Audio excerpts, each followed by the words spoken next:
Bonjour. Alors, je vais vous présenter aujourd'hui l'explication linéaire qui sera la dernière de notre parcours qui s'intitule La célébration du monde et qui est rattaché à l'œuvre de Colette, Ci-deux et les vrilles de la vigne. Donc, voilà un dernier texte qui est un texte contemporain puisqu'il est issu d'un passage d'un roman de Valentine Gobi, L'île Haute, publié en 2022, c'est donc très récent, et que j'ai découvert puisqu'il a été sélectionné dans la catégorie roman pour le 13e prix littéraire des lycéens d'Île-de-France.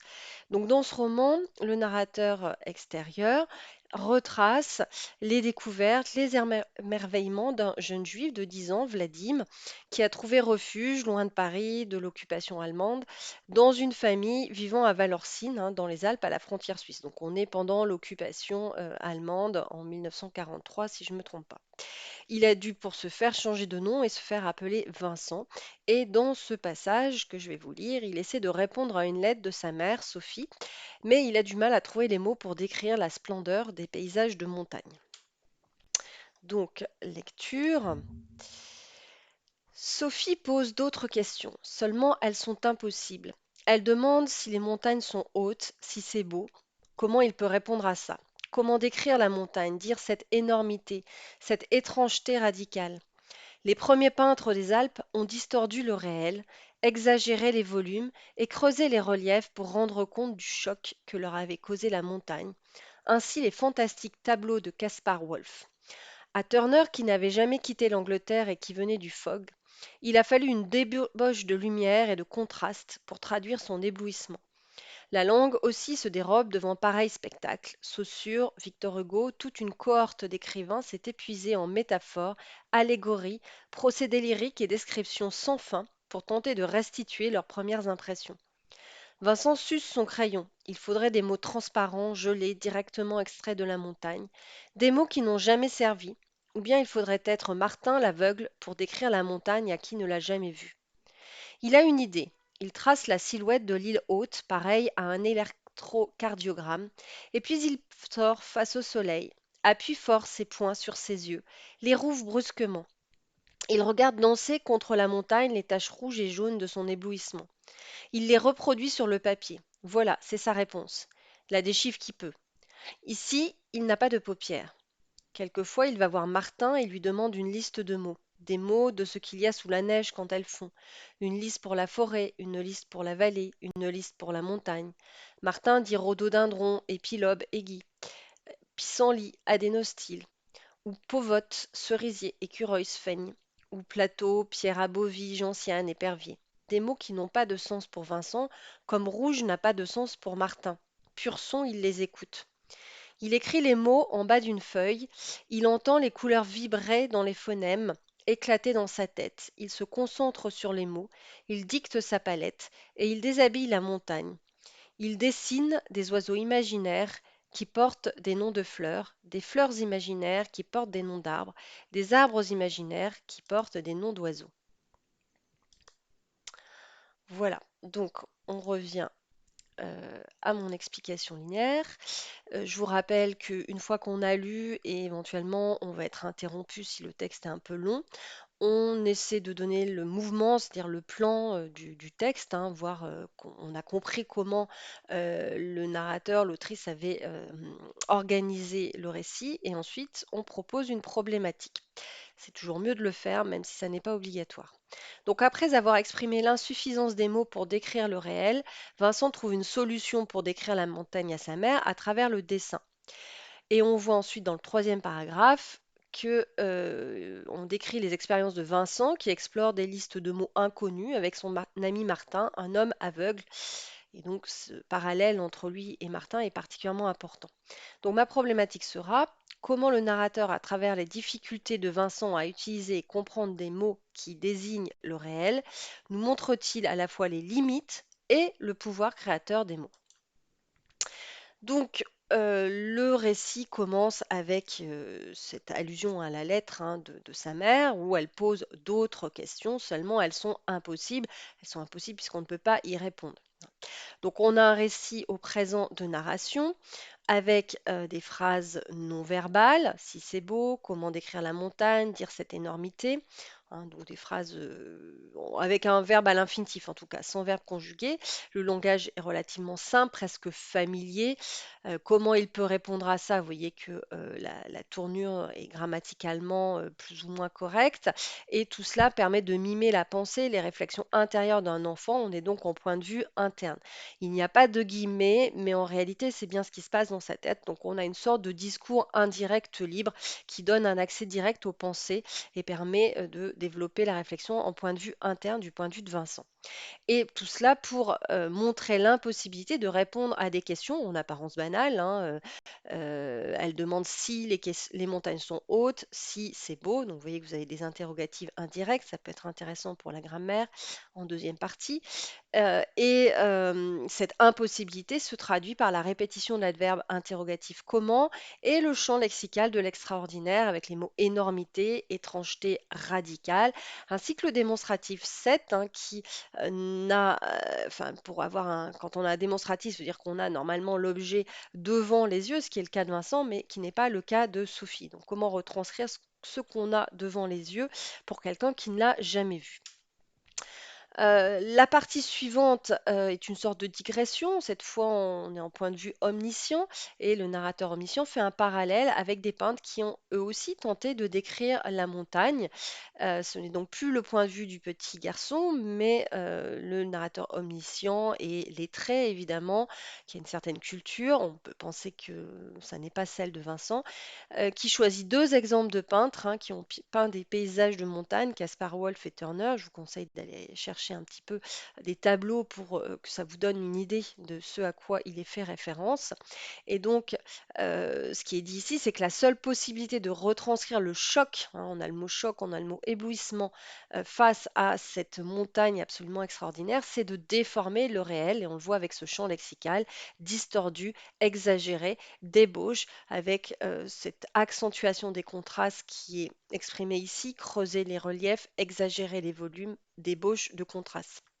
On voit bien ici que finalement le projet de Vincent, ce n'est pas tant de décrire de façon réaliste, hein, d'en faire une photographie fidèle, mais d'essayer de retranscrire les émotions suscitées par un paysage grandiose et un paysage qu'on voit pour la première fois.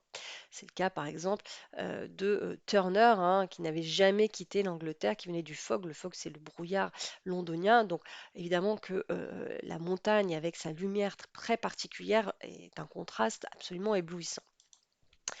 Le narrateur poursuit la réflexion, cette fois en s'appuyant sur les tentatives d'écrivain de retranscrire le réel. Donc on a une allusion cette fois à la langue et non plus à la peinture, mais à la littérature, dont on sait qu'elles sont souvent mises en compétition hein, quand un écrivain essaie de retranscrire le réel, de faire une description la plus précise possible. On parle d'hypotypose, Hypotypose. Et donc, la littérature, finalement, reproduit ce semi-échec de la peinture à retranscrire le réel grandiose, exprimé par le groupe nominal un tel spectacle. Et tout ce champ lexical de l'échec, hein, qui est traduit par des personnifications. D'ailleurs, ceux des robes, c'est épuisé, plus toute la figure de style, plus le verbe tenter, hein, montre évidemment que c'est toujours quelque chose vers lequel on tend, mais qu'on n'arrive pas à saisir hein, cette désignation, cette description du réel. Pour information, Saussure est un linguiste qui a travaillé sur le signe signifiant et signifié, et la distinction entre le mot qui va désigner une réalité et la réalité elle-même. Et donc, l'énumération des figures de style, métaphores, allégories, procédés lyriques, descriptions sans fin, fait écho évidemment au procédé de la peinture qui déforme le réel qu'on a vu précédemment. Et vous voyez que le lyrisme, qui est la tonalité permettant l'expression des sentiments, ne peut finalement pour le narrateur traduire réellement ses impressions intérieures.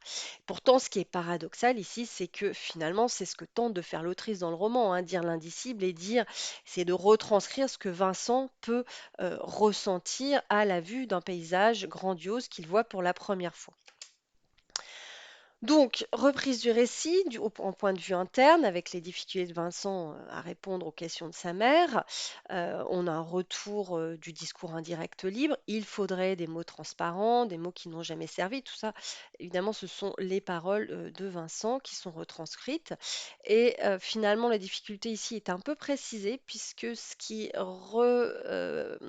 qui transparaît, c'est finalement la difficulté de transcrire le caractère inédit d'une perception de ce qu'on perçoit, des choses qu'on n'a jamais vues auparavant. Donc on a des mots qui n'ont jamais servi, à qui ne l'a jamais vu.